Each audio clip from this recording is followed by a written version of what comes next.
So hello guys, आज के video में हम बात करेंगे कि कई लोगों के कमेंट आ रहे थे कि सर प्रॉपर बताइए कि हम रजिस्ट्रेशन कैसे करें जब भी हम फॉर्म भरते हैं, यानी कि अधिकारी की आईडी से अगर हम SSO ID लॉगिन करते हैं या फिर ऐप में लॉगिन करते हैं तो हमारे पास 3 ऑप्शन आ रहे हैं, जॉब सीकर, एम्प्लॉयमेंट, काउंसलर। तो हमें किस पे क्लिक करना है, किस पे क्लिक नहीं करना है, कैसे फॉर्म खुलेगा। ठीक है, तो आज की वीडियो में हम यही सब बातें करेंगे, कैसे है जो है रजिस्ट्रेशन फॉर्म है वो ओपन होके आएगा। तो सबसे पहले हम आपको ये बता देते हैं कि अगर आप कहीं भी अगर इंटर्नशिप कर रहे हैं तो सबसे पहले अगर आप कहीं आंगनवाड़ी में अगर आप इंटर्नशिप कर रहे हैं तो जो CDPO की जो आईडी है उसकी आईडी से ही आप है उसको रजिस्ट्रेशन करना है। ठीक है, दूसरी बात कर लेते हैं कि अगर आपकी कोई उप स्वास्थ्य केंद्र यानी कि आयुष्मान आरोग्य मंदिर में यानी कि उप स्वास्थ्य केंद्र होता है, वहाँ पे अगर आपकी ड्यूटी लगी हुई है तो आपको CHO की आईडी नहीं लगवानी है वहाँ पे।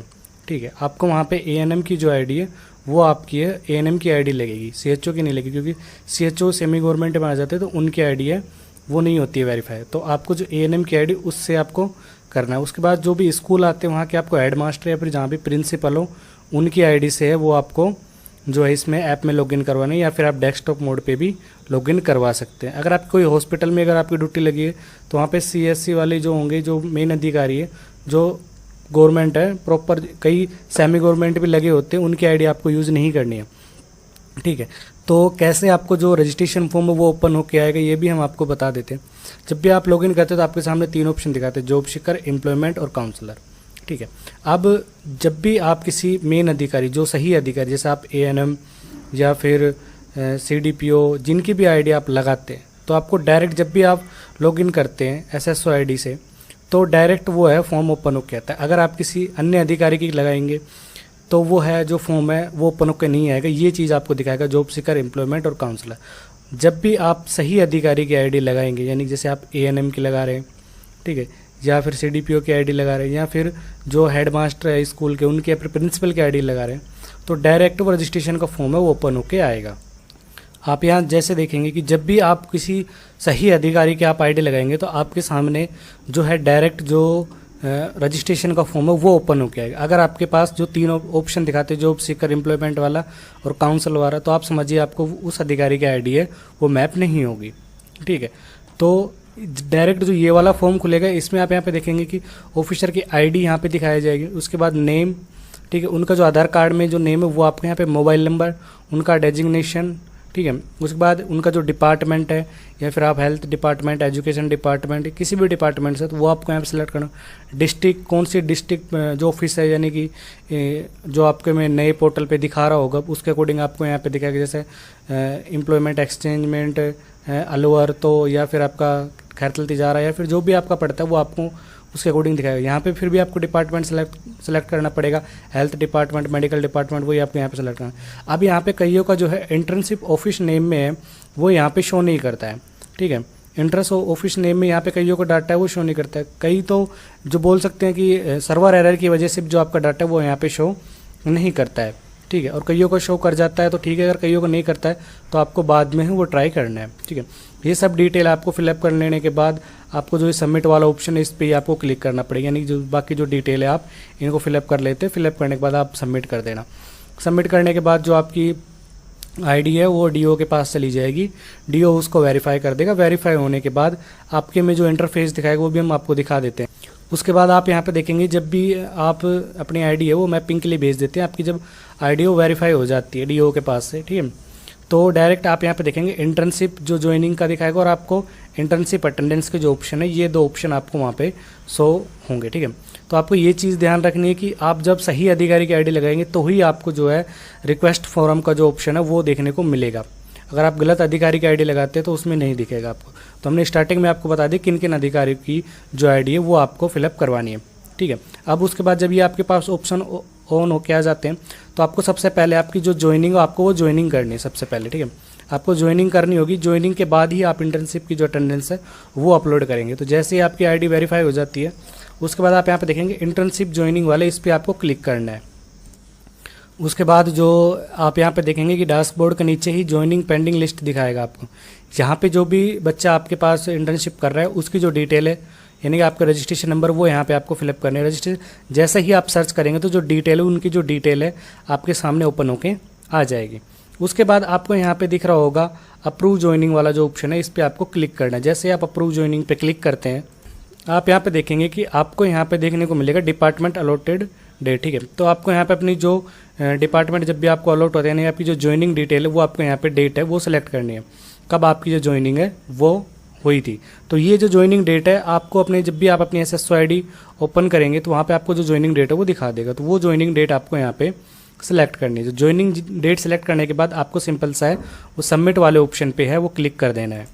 अब जब सबमिट वाले ऑप्शन पे क्लिक कर देते हैं, अब यहाँ पे आपको इस प्रकार का इंटरफेस वो देखने को मिलने वाला है, ठीक है। यहाँ पे आप देख सकते हैं, ठीक है। अब यहाँ पे आपको वर्चुअल ID और आधार ID नंबर है वो देखने को मिलेंगे। यहाँ पे जो अधिकारी है उनके आधार कार्ड के जो मोबाइल नंबर यानी कि आपके आधार कार्ड के नंबर वो आपको यहाँ पे फिलअप करने हैं। उसके बाद चेक बॉक्स पे क्लिक करना है, ठीक है। चेक बॉक्स पे क्लिक करने के बाद जो अधिकारी है उनके मोबाइल नंबर पे OTP जाएगा, यानी कि जो भी उनके आधार कार्ड में मोबाइल नंबर लिंक है उन पे OTP जाएगा।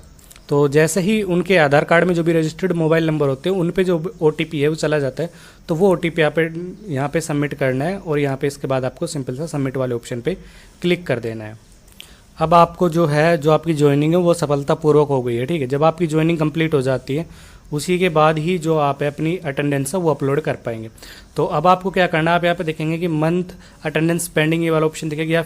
उसके बाद आपको यहाँ पे देखने को मिलेगा, आप यहाँ पे देख सकते हैं कि आपकी जो इंटर्नशिप की ज्वाइनिंग है वो कंप्लीट हो चुकी है। जब आपकी इंटर्नशिप की ज्वाइनिंग कंप्लीट हो जाती है अब आप जो अटेंडेंस है वो अपलोड कर पाएंगे। तो अब आपको क्या करना है, सिंपल सा जो इंटर्नशिप अटेंडेंस वाला जो ऑप्शन है इस पर आपको क्लिक करना है। उसके बाद जब इंटर्नशिप वाले ऑप्शन पे क्लिक करते हैं, अब आपको यहाँ पे अपने रजिस्ट्रेशन नंबर, ठीक है, यहाँ पे ईयर और यहाँ पे मंथ सेलेक्ट करना है, जिस भी मंथ की आप जो अटेंडेंस है वो अपलोड करना चाहते हैं, ठीक है। उसके बाद जो डिटेल है कैंडिडेट की, वो कैंडिडेट की डिटेल है वो यहाँ पे शो होना स्टार्ट हो जाएगी। उसी के बाद जिस भी कैंडिडेट की अटेंडेंस अपलोड करनी है उस पर क्लिक करना है, ठीक है। क्लिक करने के बाद अब आप यहाँ पे देखेंगे कि अप्रैल 2026 हमने स्टार्टिंग में ही जो सेलेक्ट की थी वो यहाँ पे शो होके आ जाएगी, ठीक है। तो आपको स्टार्टिंग में ही जो मंथ और जो ईयर है वो आपको सेलेक्ट कर लेना है। अब यहाँ पे देखेंगे कि जो भी कैंडिडेट है जो भी इंटर्नशिप कर रहा है उसने कितने दिन की है जो एब्सेंट यानी छुट्टी पे रहा हुआ है, तो वो डिटेल आपको यहाँ पे फिलअप करनी है। यानी कि 5 दिन रहा है तो 5 दिन, 2 दिन रहा है तो 2 दिन, 1 दिन, ठीक है। इस प्रकार आपको जो यहाँ पे फिलअप करनी। अब आप यहाँ पे देखेंगे कि फुल मंथ एब्सेंट, अगर आप इस पर क्लिक कर देते हो तो आपका बेरोजगारी भत्ता है वो परमानेंटली बंद हो जाए, क्योंकि बेरोजगारी भत्ते में आप 15 दिन से ज़्यादा अधिक एब्सेंट रहते हो तो आपका बेरोजगारी भत्ता है वो बंद कर दिया जाता है। तो इस वाले ऑप्शन पे आपको कतई भी क्लियर नहीं करना है, ठीक है। अगर इस पर क्लिक करते हैं तो आप पूरे मंथ एब्सेंट हो जाते हो और आपको जो बेरोजगारी भत्ता है वो रुक जाएगा। तो आपको सिंपल सा जो ये है इसमें ही आपको नंबर डालने हैं, 1 नंबर 2 नंबर, जब भी जितने दिन भी आप एब्सेंट रहे हो। उसके बाद आपको जो सेव वाला ऑप्शन है इस पर आपको क्लिक करना है। उसके बाद डायरेक्ट जो ई सिग्नेचर वाली सर्विस वो ओपन हो गया। इसमें अधिकारी को अपने जो आधार कार्ड के नंबर है वो यहाँ पे फिलअप करने हैं। आधार कार्ड के नंबर फिलअप करने के बाद जो भी अधिकारी है उनके आधार कार्ड में मोबाइल नंबर जो भी रजिस्टर्ड है उस पर OTP जाएगा, तो वो OTP यहाँ पे फिलअप करना होगा। यहाँ पे आप देख सकते हैं जो भी अधिकारी के मोबाइल नंबर पर OTP आता है वो OTP यहाँ पे फिलअप करना है और सबमिट वाले ऑप्शन पे है वो क्लिक कर देना है। उसके बाद जैसे आप OTP डाल के सबमिट कर देते हो, अब यहाँ पे आप देख सकते हैं कि अटेंडेंस सबमिटेड, ठीक है। अब आपकी जो अटेंडेंस है वो सबमिट हो चुकी है। अगर आपको व्यू करना है तो आप व्यू लेटर पे क्लिक करके भी आप जो इसको है चेक कर पाएंगे कि आपकी अटेंडेंस है वो दिखा देगा। तो आप जैसे ही व्यू वाले ऑप्शन पे क्लिक करते हैं तो जो भी अटेंडेंस का प्रॉपर PDF जो आप पहले ऑफलाइन सबमिट करते थे वही पूरा फॉर्मेट, उसमें आपके नाम, आपका रजिस्ट्रेशन नंबर ऑटोमेटिक फिलअप होके आ जाएगा। और जो आप यहाँ पे देख सकते हैं ई सिग्नेचर वाला जो ये वाला ऑप्शन है ये वाले आपके पे डायरेक्ट आ जाएगा। तो इस प्रकार आपकी जो अटेंडेंस है वो प्रॉपर सबमिट है वो हो जाएगी।